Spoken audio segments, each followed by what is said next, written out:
Important video होने वाली है।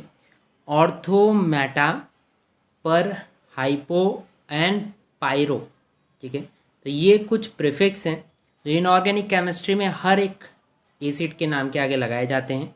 तो इनका क्या मतलब है, क्यों लगाए जाते हैं और कहाँ आपको यूज़ करना है, वो सारी चीज़ें मैं इस वीडियो में बताने वाला हूँ। तो प्रीफिक्स ये हैं जैसे कि ऑर्थो, मेटा, पर, हाइपो एंड पायरो। ये वर्ड बहुत बार यूज़ होते हैं, तो आपको कहाँ पे यूज़ करना है उनके बारे में हम देखते हैं। अब यहाँ पे हम क्लोरीन के ऊपर ले रहे हैं, ठीक है, क्लोरीन का एसिड ले रहे हैं। ये जो एक फॉर्म है डेट इज़ बोलते हैं इसको हम HClO3, इसको बोला जाता है क्लोरिक एसिड, ठीक है। ये कॉमन फॉर्म है। ऐसे सबका एक जिसके पीछे एक एसिड लगा होता है वो उसका कॉमन फॉर्म होता है। जैसे कि सल्फर की बात करो तो सल्फ्यूरिक एसिड, फॉस्फोरस की बात करो तो फॉस्फोरिक एसिड। समझ में आपको, जिसके पीछे इक लगा हो वो उसका सबसे मोस्ट कॉमन फॉर्म है जो नेचर में हमें मिलता है। सबसे पहले आपको वो ढूंढना है। तो चलिए, इन सारे स्ट्रक्चर्स में से हमारा कॉमन फॉर्म क्या है, क्लोरिक एसिड है, ठीक है। अगर हम क्लोरीन की बात करते हैं तो यहाँ पे ऑक्सीडेशन नंबर्स चेंज हो रहे हैं। जैसे कि ऑक्सीडेशन नंबर जो कॉमन फॉर्म है उसमें क्या है, +5। अगर हम बात करते हैं क्लोरस एसिड में तो क्या बन जाता है वो, +3।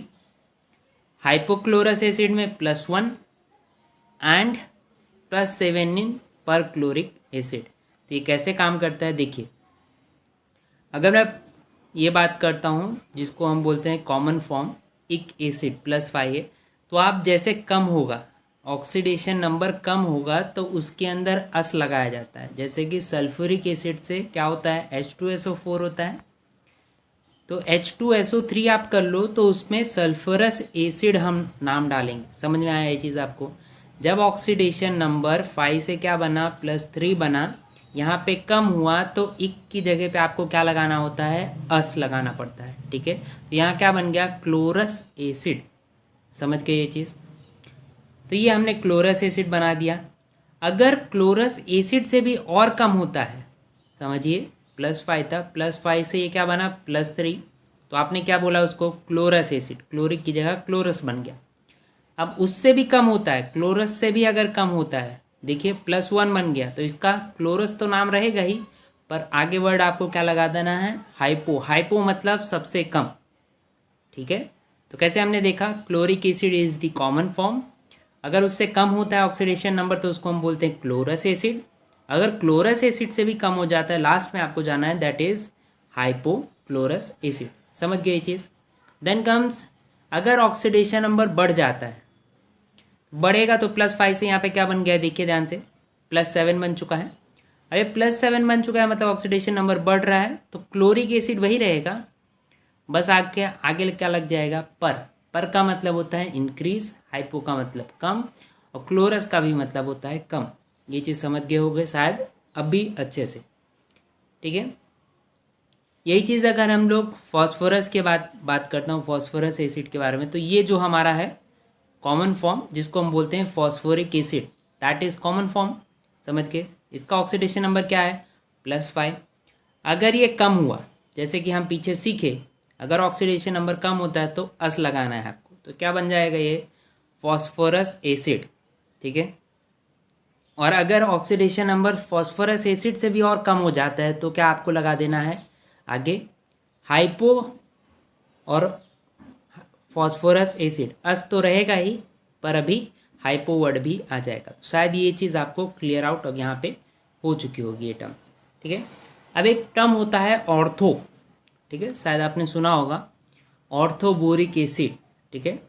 ये कॉमन नेम जो होता है, जैसे कि हम बोलते हैं यहाँ फॉस्फोरिक एसिड, तो इसको आप ऑर्थोफॉस्फोरिक एसिड भी बोल सकते हैं। कॉमन नाम को ही, जो कॉमन नेम होगा उसको ही ऑर्थो वर्ड लगाया जाता है। जैसे यहाँ फॉस्फोरिक एसिड है तो यहाँ पे हम लोग उसको ऑर्थोफॉस्फोरिक एसिड बोलते हैं। ये चीज़ आप समझ गए। तो बोरिक एसिड है, यहाँ समझिए, देखिए H3BO3 है तो इसको हम क्या बोल रहे हैं, बोरिक एसिड। कॉमन फॉर्म है, इक एसिड आ गया तो इसका हम दूसरा नाम क्या रख सकते हैं कॉमन फॉर्म का, ऑर्थोबोरिक एसिड। समझ गए ये चीज़। अगर इसमें से मैं पानी निकाल देता हूँ, वाटर रिमूव कर देता हूँ, तो H2O से यहाँ से 2 H निकालिए, यहाँ से एक O निकालिए, तो आपका क्या बन जाएगा, HbO2, तो इसको हम बोलते हैं मेटाबोरिक एसिड। समझ गए। कोई भी कॉमन फॉर्म है, ठीक है, यहाँ फॉस्फोरस एसिड में से अगर मैं वाटर निकाल देता हूँ तो जो भी बनेगा डेट इज़ मेटा फॉर्म।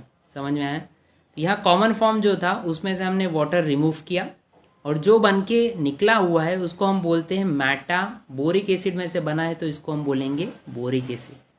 अगर आप इसको पॉलीमर फॉर्म में काउंट करते हो, एन टर्म्स ले लेते हो, तो अगर हम लोग यहाँ पे एन की जगह पे 2 लिखेंगे तो ये क्या बन जाएगा, डाई मेटा बोरिक एसिड। अगर 3 लिखोगे तो ट्राई मेटा बोरिक एसिड। समझ गए ये चीज़। तो कॉमन फॉर्म में से वाटर रिमूव करो, मेटा फॉर्म में कन्वर्ट होता है। नेक्स्ट इज एक और टर्म है मेटा के लिए, हम एक वापस देख लेते हैं। समझिए, ये था सिलिसिक एसिड और इसका नाम आप बोल सकते हो, कॉमन नेम है तो कॉमन फॉर्म में है तो ऑर्थोसिलिसिक एसिड। ठीक है। अगर इसमें से आप वाटर रिमूव कर देते हो तो ये क्या बन जाएगा, देखिए यहाँ से 2 H निकाला है आपने और यहाँ से एक O निकाला है। तो ये जो बनेगा इसको हम क्या बोलेंगे, सिलिसिक एसिड से क्या बन जाएगा, ये मेटासिलिसिक एसिड। समझ गए। तो शायद ये टर्म आपको क्लियर हो गई होगी, मेटा क्यों हम लोग यूज़ करते हैं। अब यहाँ पे आप N लगाओगे, 2 रखोगे N की जगह पे तो डाई मेटासिलिसिक एसिड में कन्वर्ट हो जाएगा। देन एक टर्म आता है पायरो, शायद आपने सुना होगा बहुत बार। पायरो वर्ड कब यूज़ किया जाता है, तो यहाँ पे हम लोग लेते हैं फॉस्फोरिक एसिड, H3PO4 H3PO4 हमने लिया।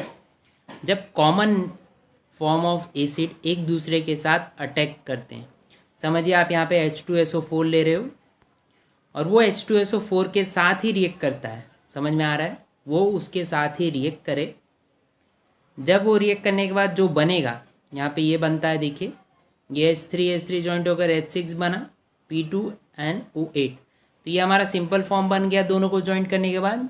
जब इसको आप गर्म करोगे, हीट करोगे, तो इसमें से जब वाटर निकलेगा तो जो फॉर्म बन के रेडी निकलेगा उसको आगे हम वर्ड लगाते हैं पायरो। पायरो का मतलब होता है हीट। जब किसी भी चीज़ को गर्म किया जाता है तब पायरो वर्ड लगाया जाता है। समझ गए ये चीज़ आप। यहाँ पे आप ऐसे याद रखिए, अगर हम लोग यहाँ पे H2SO4 लेते थे तो H2SO4 खुद के साथ ही रिएक्ट करेगा। जो कॉमन बनेगा मिलने के बाद उसको आप हीट कीजिए, वाटर रिमूव कीजिए, जो बचेगा उसको हम बोलेंगे पायरो सल्फ्यूरिक एसिड। ऐसे यहाँ पे हम लोग बोल रहे हैं इसको पायरो फॉस्फोरिक एसिड। समझ में आया, pyro is word for heat. तो यहाँ पे हमने ऑलमोस्ट सारे टर्म्स क्लियर आउट कर लिए हैं। अगर आपको कहीं पे भी कुछ भी डाउट हो तो मुझे कमेंट सेक्शन में पूछिएगा। और तो समझ में आ चुका होगा मेटा कब यूज़ करते हैं, पर, हाइपो एंड पायरो वर्ड कहाँ पे यूज़ किया जाता है। तो कुछ भी डाउट हो मुझे कमेंट सेक्शन में पूछिए। And for that